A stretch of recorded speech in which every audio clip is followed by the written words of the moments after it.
Jai Hind everyone, I welcome you back to my channel. This is Shivangi Bhatt and today we will be covering our topic weapon training second part. तो अभी हम बात करते हैं range procedure and safety precautions की।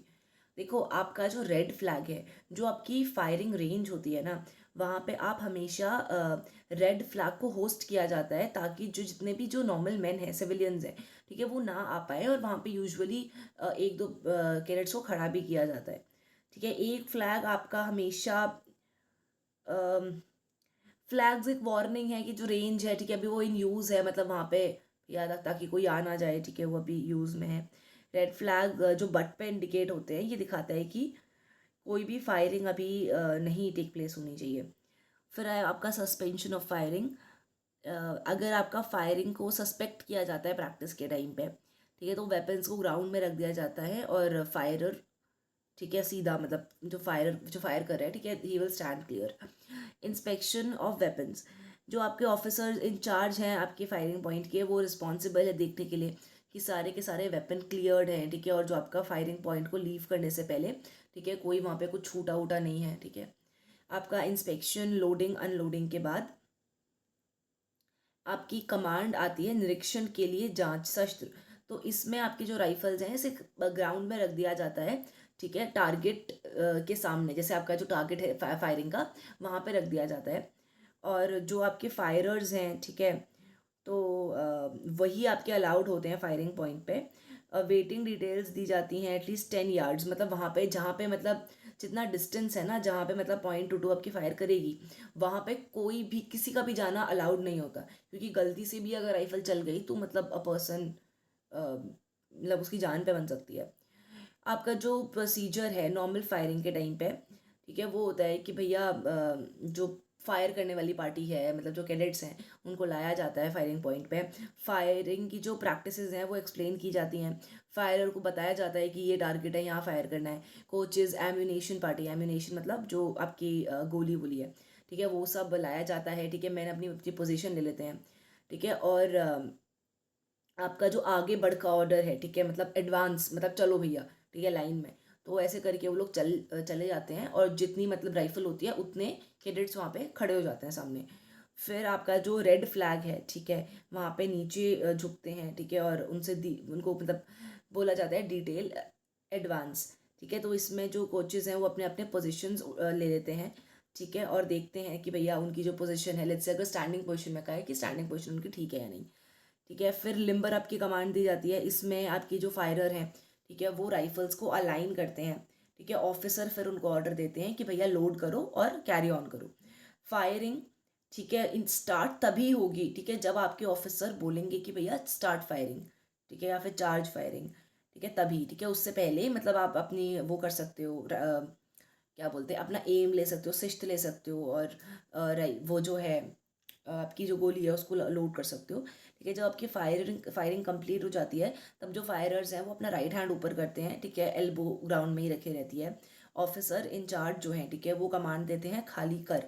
ठीक है, इसमें क्या होता है कि जो फायरर्स होते हैं, ठीक है, वो अपना केस कलेक्टर देख लेते हैं कि भैया उसके पीछे की जो बुलेट्स की होती हैं वो है वहाँ पे या नहीं है। ठीक है, और अपना जो ट्रिगर है उसको 2 बार प्रेस करते हैं कि अगर गलती से भैया कोई चीज़ उसमें फंसी रह गई, ठीक है, गोली, तो बहुत प्रॉब्लम हो जाती है। ठीक है, तो 2 बार ट्रिगर प्रेस करते हैं और खड़े हो जाते हैं। फिर आपके जो ऑफिसर इंचार्ज है, ठीक है, वो बोलते हैं कि डिटेल रिपोर्ट, ठीक है, कि भैया आप रिपोर्टिंग दो कि इज समथिंग रॉन्ग और राइट। ठीक है, तो भैया उसके बाद जैसे जैसे फिर बच्चे लगे होते हैं उस नंबर से, वो बोलते हैं 1 राइफल, 2 ठीक, 3 ठीक, 4 ठीक। ठीक है, ऐसे करके। और जो सबसे लास्ट वाला फायरर होता है वो बोलता है नंबर 1 राइफल ठीक श्रीमान, ठीक है, या नंबर, जैसे 5वां नंबर अगर उसका है तो बोलेगा नंबर 5 राइफल ठीक श्रीमान। ठीक है, तो ये है, ये डिटेल्स भैया ये कैरी की जाती हैं। अभी लग रहा होगा कि यार हाँ क्या है, क्यों होता है ये प्रोसेस, लेकिन it is a important process और ये चीज़ें हमेशा रेंज पे फॉलो होती हैं।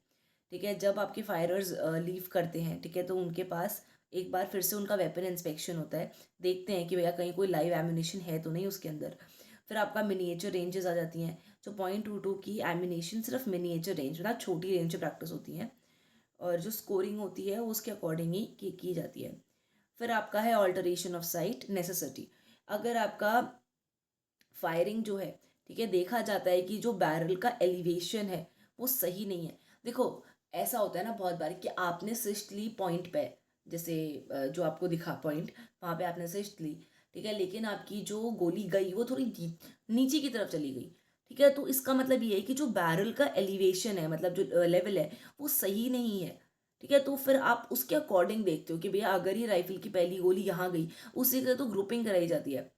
ग्रुपिंग आपने मतलब देखा होगा, ग्रुपिंग नहीं होता है ना यार, I am just forgetting the names, ठीक है, जब एक ग्रुप फायर होती है तो देखा देखा जाता है कि आपकी जो गोली है ना, ठीक है, आपने जहाँ पहली गोली मारी उसी के पास आप एक ग्रुप बनाओ, तो ताकि जब एम्यूनेशन फायर हो, ठीक है, तो उसमें आप 10 तक, मतलब 10 या 9 तक ही, मतलब आप अच्छे, मतलब वो लेकर आ पाओ, अच्छी शॉट फायर कर पाओ, ठीक है। फिर आपका आ जाता है मेन पॉइंट ऑफ इम्पैक्ट, जो आपका सेंट्रल एरिया कवर होता है ग्रुप ऑफ राउंड से, ठीक है, वो आपका बन जाता है main point of impact. Very important abbreviation, ठीक है, आती ही आती है BC दोनों में, मेन पॉइंट ऑफ इम्पैक्ट, इसको अच्छे से देख लेना। मेन पॉइंट ऑफ इम्पैक्ट कुछ नहीं होता, जहाँ पे आपका फायरर जो है ना, उसने एक गोली फायर करी, उसके बाद मोस्ट लाइकली वो उसी गोली के आगे अपना एक ग्रुप बना लेगा बाकी गोलियों का भी, ठीक है, तो उससे प्रैक्टिस ये होती है कि जब एम्यूनेशन फायर होती है ना, एम्यूनेशन वही वाली होती है, पहले बीच वाले सर्कल पे 10 मार्क्स, फिर 9, फिर 8, फिर 7, फिर 6, ऐसे करके कि आपने जहाँ फायर किया उसके अकॉर्डिंग आपको मार्क्स मिल जाएंगे। तो जब आप एक अच्छा सर्कल बना लेते हो, ठीक है, तो उसी को मतलब मेन पॉइंट ऑफ इम्पैक्ट बोलते हैं, ठीक है। एलिवेशन तो भैया वही है कि आपको देखना है कि भैया जैसे अगर आपने ऊपर को फायर कर दिया, आपको लगा कि आपने टारगेट पे फायर किया, लेकिन एक्चुअल में जो गोलियां है ना वो नीचे की तरफ जा रही हैं, ठीक है, आपका नीचे की तरफ शॉट लग रहे हैं, ठीक है, तो तब आपको ये देखना है कि जो मेरी राइफल है इसका जो एलिवेशन है, ठीक है, तो इसके चलते ना मुझे अपने टारगेट से थोड़ा ऊपर लेना पड़ेगा एलिवेशन, ठीक है, तभी जाके जो मेरी प्रॉपर जो गोली चली है वो आपका करेक्ट पॉइंट पे आ पाएगी। तो ये आपका एलिवेशन बता दिया है, ठीक है, जब आपका 100 यार्ड्स का साइट है। ये आप एक बार रीड कर सकते हैं, ऐसे ऐसा आता नहीं है, ठीक है। फिर आपका फिगर टारगेट जो है, ठीक है, अगर हम लोग फायरिंग कर रहे हैं फिगर टारगेट्स पे, ठीक है, तो वही है यार, कभी शॉट मिस हो जाते हैं, कभी हाई लो हो जाते हैं, ठीक है, और अगर शॉट स्टिल मिस कर रहा है टारगेट, लेकिन अरे वही चीज़ है यार जो मैंने अभी बताई, it is just the same thing. फिर ग्रुप एंड इट्स MPI, ठीक है, अगेन सेम ही चीज़ है ये, कि आपका जो मेन पॉइंट ऑफ इम्पैक्ट है उसके आगे आप एक ग्रुप बना लेते हैं, ठीक है, उसका गोलियों का। फिर आपकी ग्रुपिंग कैपेसिटी, जो डायमीटर है, देखो लेट्स से कि आपने एक गोली मारी एकदम सेंटर पे, और आपने फिर बाकी भी शॉट फायर करे, तो आपका जो सबसे फर्स्ट शॉट होगा, ठीक है, जहाँ पे आपने मेन वो लिया है उसका सेंटर लिया है, तो वाले शॉट से लेके जो सबसे लास्ट शॉट से दूर जो शॉट है ना, उसके बीच का डिस्टेंस देखा जाता है, और उसके बाद आपकी ग्रुपिंग बनती है। और जितना ज़्यादा छोटी ग्रुपिंग होती है उतना अच्छा ये क्वालिटी होती है एक फायरर की, ठीक है, कि जितना छोटा आपका बने उतना अच्छी है, क्योंकि जितनी ज़्यादा लंबी लाइन बन जाएगी तो उसका मतलब ये है कि आप अच्छा ग्रुप नहीं क्रिएट कर पा रहे हो, है ना, एक उसका गोलियों का। तो यही चीज़ है इसमें। फिर शॉर्ट रेंज फायर, ठीक है, ये आपका बता रखा है लॉन्ग रेंज फायर, ठीक है, SDSW कैडेट्स की।